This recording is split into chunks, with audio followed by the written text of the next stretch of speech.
पांच दफा दाबी नहीं धारणा देले सांबादिक नयगढ़ जिला उत्कल सांबादिक संघ पक्षरु पांच दफा दाबी नहीं जिलापालक कार्यालय परिसर में धारणा। नयगढ़ जिला उत्कल सांबादिक संघ पक्षरु पांच दफा दाबी नहीं जिलापालक कार्यालय परिसर में धारणा दे बसिथिबा बेले जिलापालक दाबी पत्र प्रदान करिसेंती। सांबादिक सुरक्षा आईन प्रणयन अन्य राज्य परि ओडिशा रे वयस्क सांबादिकों पेंशन प्रदान अधिस्वीकृति कमिटी पुनः गठन और ब्लॉक ठारू राज्य स्तर पर्यंत व्यापक अधिस्वीकृति प्रदान प्रवर्तित स्वास्थ्य बीमा योजना रे पिता माता और 25 वर्षर ऊर्ध्व वयस्क निर्भरशील संतान मानक सामिल करने प्रेस एकाडेमी गठन सह भुवनेश्वर रे एकाडेमी कार्यालय स्थापन आदि दाबी रे सांबादिक माने धारणा रे बसिछंती। मुख्यमंत्री उद्देश्य रे जिलापालक 5 दफा दाबीपत्र संघ पक्षरु प्रदान करा जायछि। उत्कल सांबादिक संघ सभापति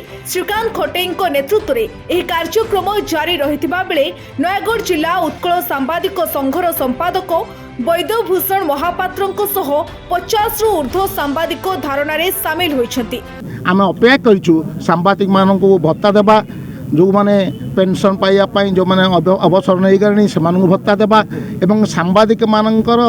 जो एक्रेडिटेशन कमिटी राज्य स्तर जिला स्तर ब्लॉक स्तर जो सांबादिक माने काम करुछंती ताहा सेमानकु चिन्हट कि तुरंत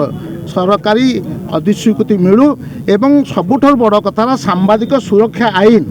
राज्य सरकार आगामी दिन में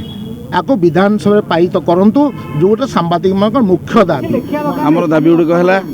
आमर सुरक्षा आईन प्रणयन करिया एवं वयस्क सांबादिक पेंशन योजना एवं आमर स्वास्थ्य बीमा योजना रे आमर पितामाता मान जोड़ापी एवं 25 वर्ष ऊर्ध्व आम पिला पुओ झील मान जोड़ापी आम दाबी करुछु एवं प्रेस एकाडेमी गठन करा जाऊ। ये जो दाबी गुड़िक बारंबार कहवा सत्वे दाबी करिया सत्वे भी राज्य स्तर में आम दाबी गुड़ी को सरकार बारंबार एड़े जाउछंदी।